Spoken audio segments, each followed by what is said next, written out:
Hello everyone! Magandang hapon po sa inyong lahat. I hope you had a happy lunch, no?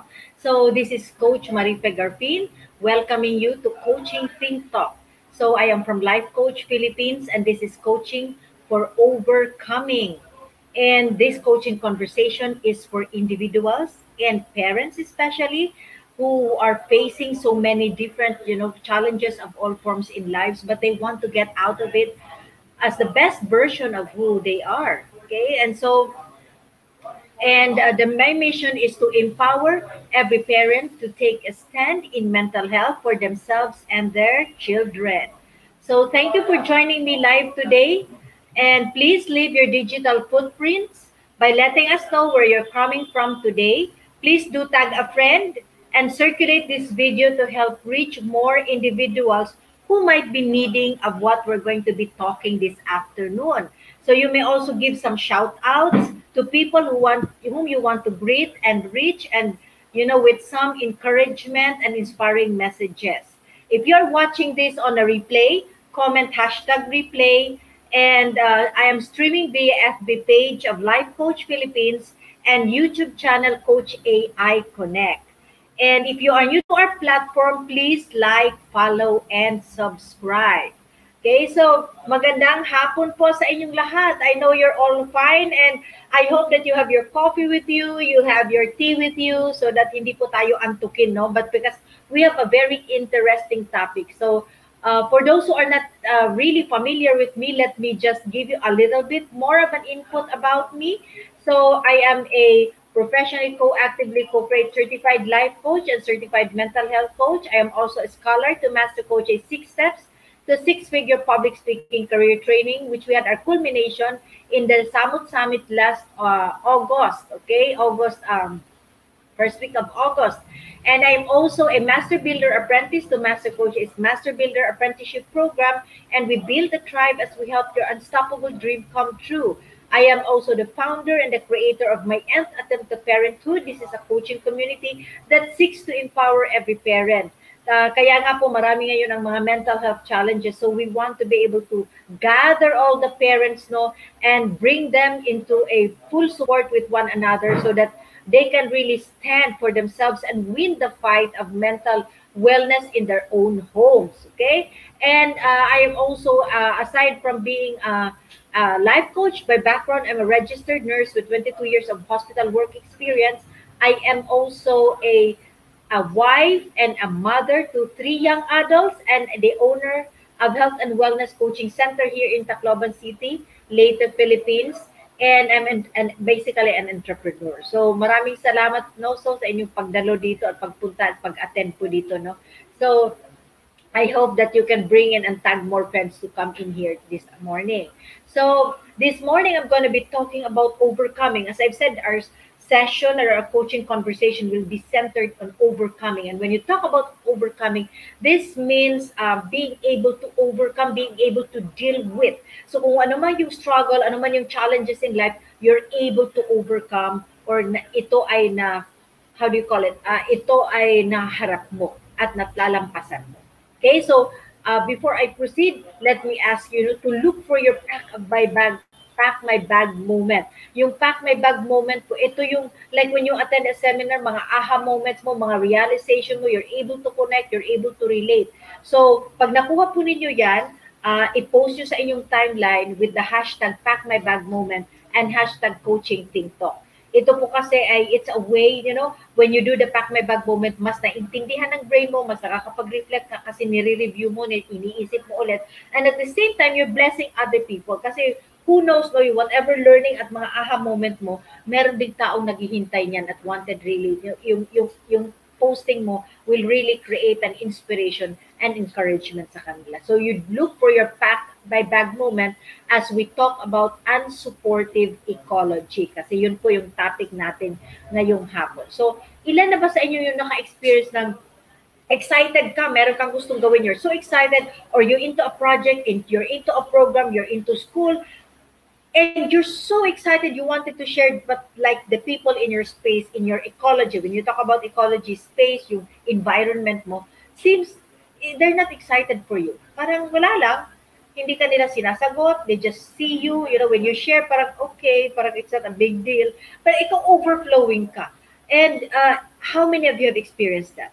What unsupportive ecology do you have right now? What are you experiencing right now that you feel like it zap your energy kasi hindi ka supported? So that's what we're going to be talking about this afternoon. So yung unsupportive ecology, how many of you have experienced that? And how did you feel nung yung parang pakiramdam mo walang nagsusupport sa'yo? Okay, so unsupportive is defined as not providing encouragement or emotional help. Talagang wala kang narinig, walang nag-support sa iyo. And you're even so excited. Mas masakit nga kung excited ka masyado sa isang project or to an idea and yet nobody like says, okay, kaya mo yan. That's good for you. Walang nagsasabi. Just like parang wala lang.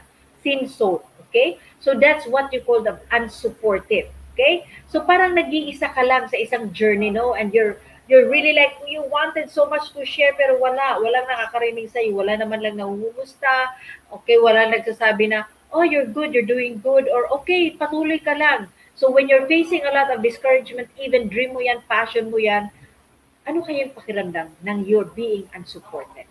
Okay? So when you talk about unsupportive ecology or unsupportive environment, it would be connected to social support. Because you're really like relying on people, baka tao po yung ine-expect mo niyan na magbibigay sa iyo ng support. And when you talk about social support, it means this is the perception and actuality that one is cared for.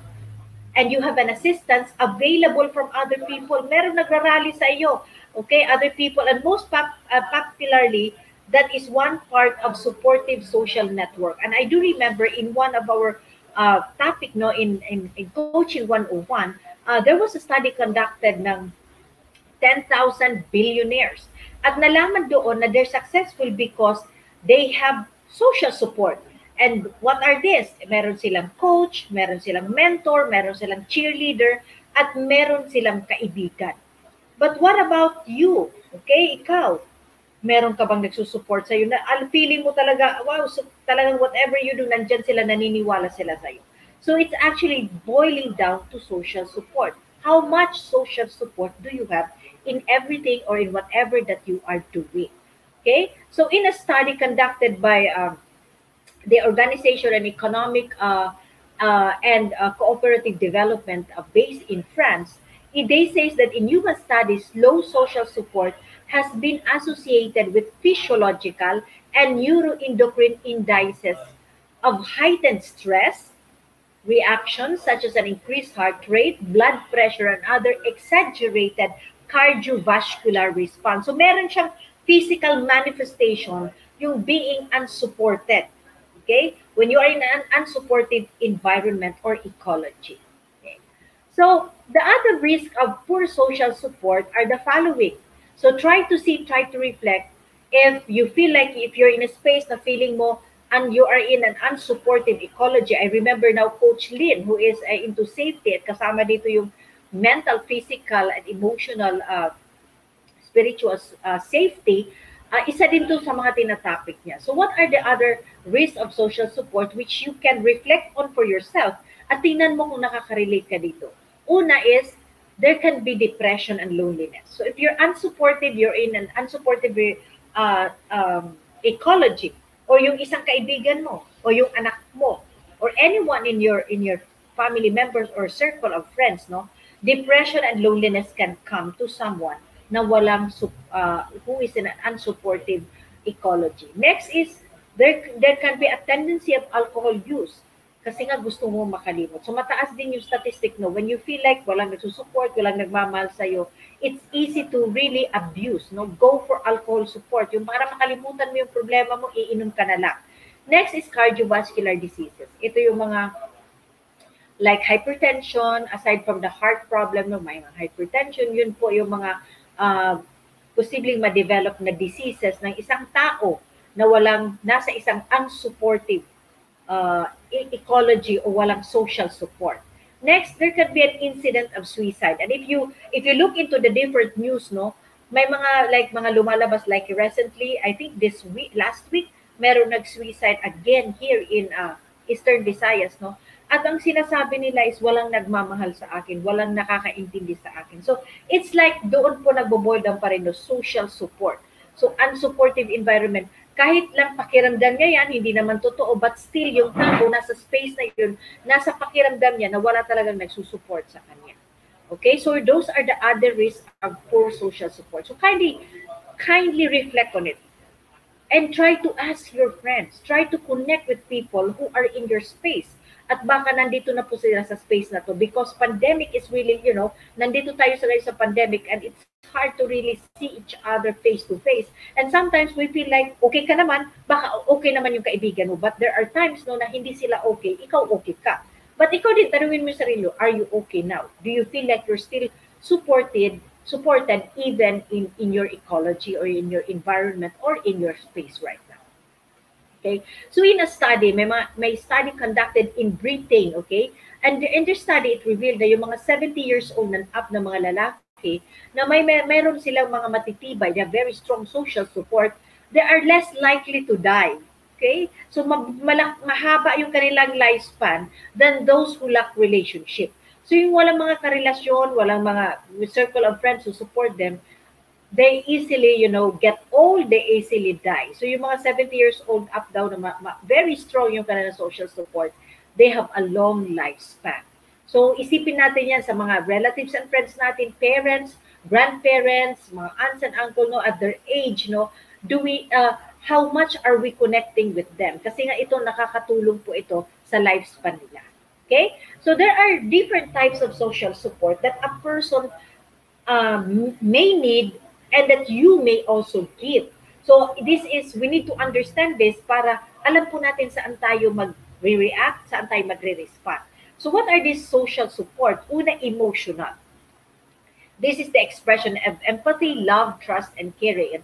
At this time of pandemic, many lost loved ones, many are in quarantine, and they feel now they're alone. So it can be a good time to give them emotional support by, contacting them, expressing your concern with them, nagtatanong ka, and expressing your affirmation and love and concern for them. Another social support is instrumental. Ito yung tangible aid and service. Ito na ngayon yung magbibigay ka ng pagkain, magbibigay like in many foundations, ito yung ginagawa, di ba? Nagpapaaral ka ng isang scholar, this can be good, this is tangible, nakikita, okay? And may nakikita kang output, no? So, service and aid. So, katulad din ng mga nurses, for those who are nurses, no, mga frontliners, we just celebrated our National Heroes Day. You are our new heroes, kayo mga bagong bayani at saka mga OFW, no? Yung tangible aid is yung kanilang pag-aalaga sa mga pasyente nila, talking to them. Kung isa ka namang parent, no? Ito yung like when your son needs something or your children need something, tulungan mo maghanap, hindi ka nagagalit sa kanila, hindi ka nagdanag, okay? Or yung pagluluto mo, if you're a wife, you're a mom, yung pagluluto mo sa mga anak mo, okay? At paglalaban ng mga damit nila, that's a tangible aid and service. So instrumental siya, way of social support. Another is informational. Di ba may nakikita kayo ngayon sa Facebook, no, yung mga I'm so sad, pwede nyo siyang kumustahin, pwede nyo niyang tanungin kung anong nangyayari. At meron din yung mga, di ba, meron mga nagka-crowdsourcing, hi, I need someone who's good at this. So ito yung mga informational support, yung sumasagot ka na, ito yung mga kilala kong ganyan, may mga ganito, or you can do this. So yun yung informational social support. Because these are people who go into the timeline and ask because they have no one to ask to. So natatanong kanila and they feel good na may sumagot sa kanila, may nagpansin sa kanila. So informational support is also a social support that you can give to someone. Another is appraisal support. Ano yung appraisal? May bibigay ng information that is useful for self-evaluation. So for example, you've seen someone na nagsasabi na ito yung ano ko ginagawa. So you can tell them, wow, you can go on, affirm them, talk to them. And then, or you may say, this one thing that you do, if you're asking for my opinion, ito. So it's being truthful, it's authentic, it's being vulnerable to the person, being honest with your friend, being honest with your relatives, na ito yung nakita mo. Para sila mag-improve at para din sila mag-isip at mag-reflect. So those are the types of social support that you can give people. So hindi lang siya no pera-pera like wala akong pera, wala akong maitutulong like in the tangible aid and service. You can choose from emotional, informational, and appraisal. So these are the things that you can give support, and these also are the things that someone may be needing support of. So especially now in this time of pandemic, where it's really like we're really like changing, maraming stress because of the adaptation na nangyayari because nagta-transition tayo kasi ito nga ay abnormal way of doing things for us. Okay? So I hope you got that. So next, what are the benefits of the social support that you can give? Okay? You can improve ability to cope with stressful situation.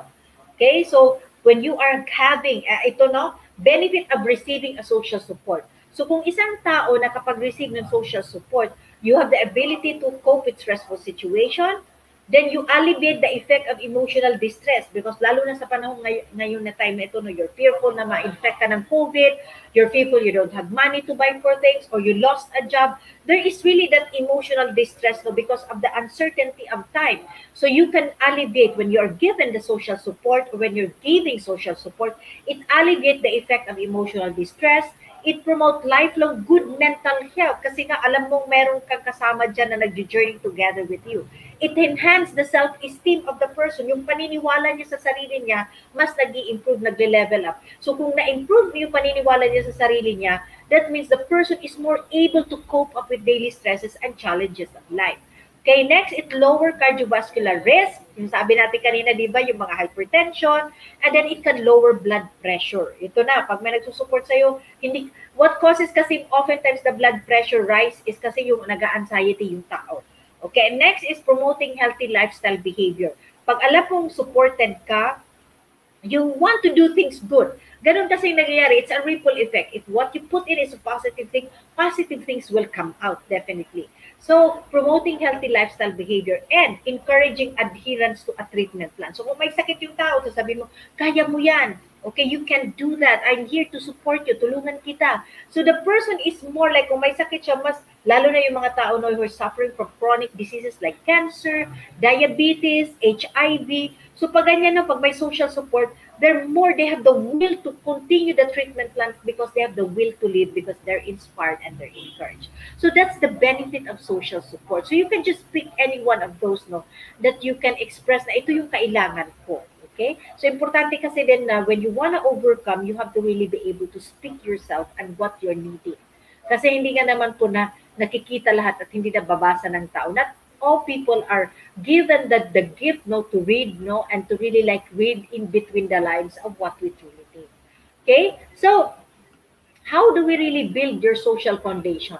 Okay, so may mga bagay kasi na may mga panahon no, na we feel like we're not supported, but we need also to reflect how much we are also supporting people. So how do we overcome being in a space of unsupportive ecology? Una is you build your social foundation by nurturing your relationship. Importante kasi dun sa mga tao no yung relasyon. When you want to be supported, you need to be able to connect and level up with the people around your space. So, the first thing that you can do to overcome unsupportive ecology is stay in touch. Lalo na ngayong pandemic, no, talagang we can do things on our own, work from home ka, you can do things on your own, kaya naman pala eh. But you know, there are other people who wanted really like to connect. So sabi nga dito sa ating picture, no, I love my computer because my friends live in it. Well, it's a reality now of pandemic, no. Nakukonect tayo sa mga kaibigan natin through the laptop, through Facebook. So nandyan yan, yung mga kaibigan natin, dyan na tayo nag-uusap. But this is still a good thing than rather having it none, no? Having walang ito. Talagang it's going to be struggle. So even if we're really connected on a face-to-face, no, face-to-face conversation, mas mabetter siya, mas maigi siya sa mental health. But still it's better na at least even in cellphone, kahit sa Facebook, nakakapag-usap at nakakapag-exchange tayo. We can throw out ideas and we can receive in ideas. So, stay in touch. And this needs talagang effort and intentionality. The next is, don't compete. Nurture relationship by not competing with your friends, with your relatives, with whoever it is in your space. Okay? Because when you compete, you are going to really like, you might like sever the relationship kasi nga, ipuprove mo na kaya mong lampasan, kaya mo siyang tapatan. And oftentimes, it can get a riff on people.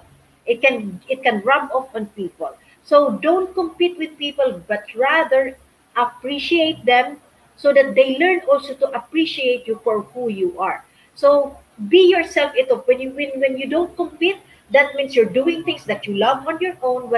You're doing what is your very own design. That means you come out really uniquely you.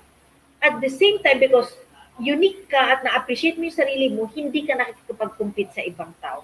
When you're competing with other people, definitely mag-shy away sila sa iyo because they feel like you're always looking at them and you're always like trying to beat them. And it is very stressful. It is a stressful situation. So definitely, hindi ka rin makaka-receive ng support sa kanila. Okay? So the third step that you can do is be a good listener. Nurture relationship through being a good listener. So when you listen to people, people appreciate that. So when you need also a listening ear, they will also be there because naalala nila na nung panahon na kailangan nila ng kaibigan, nandyan ka. So be a good listener. No need to give advice because advice will actually like cloud the day, make the brain noisy. Just be there and listen. Maybe you can ask a question or two. So that's your decision. How are you going to go about it? Okay, so patanong po, hindi yung, ito yung gawin mo, ay, oo, ako ganyan din. So, hindi ka nakikinig. Some people would want simply a person to sit by them, to be present, and to listen. So, be a good listener so that you'll find someone who will also listen to you. Next is, number 4, don't overdo. Ibig kong sabihin kasi you want to support someone na nandun ka na lang talagang rara mode ka palagi, napagod na yung tao na nirarara mode mo. So palaging hype ka. So don't overdo. And when you say friends tayo, magkaibigan tayo, magkasama tayo habang buhay, may mga panahon po talaga na yung isang tao, kailangan din niya ng space. You don't need to be there all the time. And I remember a friend, no? I remember a friend na nagtago, well, all of us have different circle of friends. Meron friends from childhood, friends from high school, friends from college, friends from the neighborhood. Di ba? Marami tayong circle of friends, circle of support, no? But there was one time na itong kaibigan ko, ayaw niya talaga yung kaibigan niya, may kaibigan na iba. Ayaw niya talaga. So, ang nangyari, sinabihan niya yung friend niya na tayo lang talaga, hindi kaya nga eh. So, mas lalong lumayo yung kaibigan niya. At nagtago sa kanya na lumalabas, hindi niya sinasabihan kasi nga, you know, we want to breathe out. Even if it's a relationship between the two of you, you want also to be in a space na paminsan-minsan will really break the routine, no? And will refresh you and you learn more. Kasi pag kayo na talaga palagi, there are some ideas, no, na hindi na nagiging exciting. So it's good really like to be in other circle of friends para you begin refreshed again and you miss the relationship. So don't overdo. Like, andyan ka na lang kasi parang hindi na siya sincere din and very nasasakal na din yung tao. So nurture relationship by not overdoing the support that you're giving. Next is appreciate your family and friends. At the end of the day, the one true thing that will really support you are your family and friends. Okay, so minsan nangangawala lang no yung ating mga family. That's why it's very important for family really to come together to talk it out. Paano kita masusuportan? Like a solid team. At pag solid to talaga yung pamilya, hindi kanya-kanya, they're able to reach a goal. They're able to overcome a lot of things. Tapos lahat sila nagle-level up.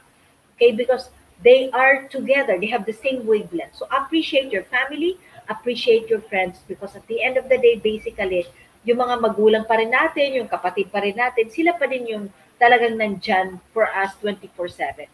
Sabi nga nila, blood is thicker than water. So nandyan pa rin sila. So appreciate them and be friends and your friends also. And lastly, give back. Give back. So if you want support, also give the support. Also give the support. So when you're giving, we're giving the support, you're giving attention, you're giving your smile, you're giving your time, you're giving your presence to someone, definitely the ripple effect is going to be visible. What you sow is what you reap. The Bible says that.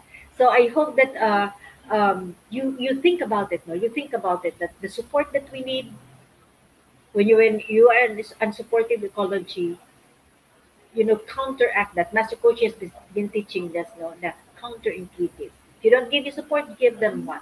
So that makita mo na lang yung ripple effect. Anything sown good will always give you back something good and much more than what you have sown. Okay? So yun po yung nurturing relationship and how you can overcome really an unsupportive ecology. So be it in the office, be it you feel like in the family, be it with the circle of friends that you have right now, at the end of the day, do the counterintuitive by doing the 6 tips that I've shared to you. So there's one thing that I want to leave with you, know, you can always overcome by not becoming one. So if you want to support someone, you can overcome by not becoming one. Ibig mong sabihin, kung negative yung kanyang binigay, then don't become one. Hindi siya nag-support, then support ka. Do not become the person you dislike. Do not become the person you feel like you're not supported. But rather, level up, and become the best version of who you are in spite of being in unsupported ecology. So if you want more a deeper conversation with that, just connect with me, and I'm gonna be able to like facilitate you to really start overcoming an unsupportive ecology. And for the parents, no, before I close our conversation, let me invite each and every one of you, for those parents who wanted really to level up your relationship with your kids, you want to know how to create a safe space for them so that you can prevent mental health challenges with them like depression, suicide, and other mental health challenges. Do join me on September 11 at 2 p.m. That's a Saturday via Zoom. Understand what matters, understanding your kids. This is a coaching workshop, and you will get from here really a great insight on the uniqueness of your kids, your uniqueness, para you learn how to really complement one another. You got to also learn how to really like create a a space of being able to understand your children, and at the same time you're able to see what is happening with the generation that is in the family. So there is such a thing as generational gap, no? Yung may mga nangyayari talaga sa mga environment no nang hindi tayo nagkakaintindihan because we come from a different generation. So we're gonna be understanding that, and then you come out with a coaching workshop ready with a step-by-step plan of how you're going to put a safe space for you and your kids, creating a safe home for you and your kids. So connect with me. The registration is details in the slide. Connect with me and or message me at 0995739843 or 097 5995238 or email me at tarsmarife.mg@gmail.com. So that's September 11th. Mark and then tell your friends about it because this is truly an amazing workshop that will level up every parent's with the relationship with our kids. Another is, let me invite you to another program of mine, Journey to Courageous Living Amidst Mental Health Challenges. So connect with me. There are 6 modules. The details I'm going to give you if you're interested, like level up in spite of the pandemic. You can courageously live. Even if you have depression, even if you have anxiety, you can courageously live and become fruitful in spite of this pandemic. Okay, and in spite of your mental health challenge. Also, let me invite you to another program by Master Coaching, Permission Granted. Ito po yung if you're struggling with confidence, okay, and then you really want to level up because yun po yung nag-hold back sa inyo to really do some project, continue your dreams, connect with me. I am facilitating this program, okay, and this will really like level you up, okay, and allow you to really look at yourself in the best version of you. Remember, when you don't have the confidence, you're not that confident, it brings down whatever it is that you want to do because you are afraid to venture. So, importante po yung ma-level up yung ating confidence. It really has a great mark. So, do join me in Permission Granted. PM me, connect with me, and let's talk on the details. So, to this afternoon as well, we just started now at 1 o'clock. Speak with confidence in any platform. Ultimate Coaching Bootcamp for speakers. This is the best training also. If you want to really like level up yourself, if you want to try becoming a professional public speaker, we're having that. We just started at 1 o'clock. So just, I don't know if mahabol pa ninyo, but you know, if you're interested, just connect with us so that maybe in the successive, no, meron pa po pwede po kayo makahabol dito kasi we just started lang po eh. So just connect with us, and this is really like powerful level up learning. Another is, of course, if you are not yet a smart holder, no, of the Be Learning e-card, and you are still missing with all the perks that we enjoy today, so it is time, this time, today is the best time to take action. Connect with Coach Rizal through 0917-586-1661 to join the Be Learning Society, the 10th maker of Be Learning Homes for mental fitness. So this is actually for a cause po. Enjoy 5% food and beverage discount from Decaf Coffee Republic and get a full access to mental model masterclass by Master Coach A happening every third Saturday of the month po, with and get a 90-minute free coaching session with our senior coaches from Life Coach Philippines. Okay?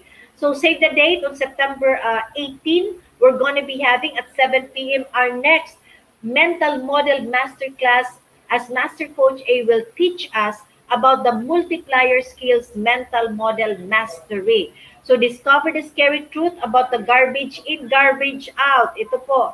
So principle in learning. Kasi nga naisip natin, no, pag may pumasok, dapat tanggalin yon. So know how you are consuming, the wrong information. Lalo na ngayon, mas marami sa Facebook, no, yung mga fake news. Okay, so know how you're consuming the wrong information and how it can make you more ignorant, fixed-minded, assuming, or overconfident and blind followers of pseudo-expert. Ibig sabihin, hindi totoo pero nakikinig ka doon. Okay, pseudo-expert giving cheap jack advice. Okay, so learn what and how you should be learning. Okay, so that you can experience accelerated success, less wasted time. Okay, and then for information and registration, assistance, connect with Coach Rizal at 0917-586-1661.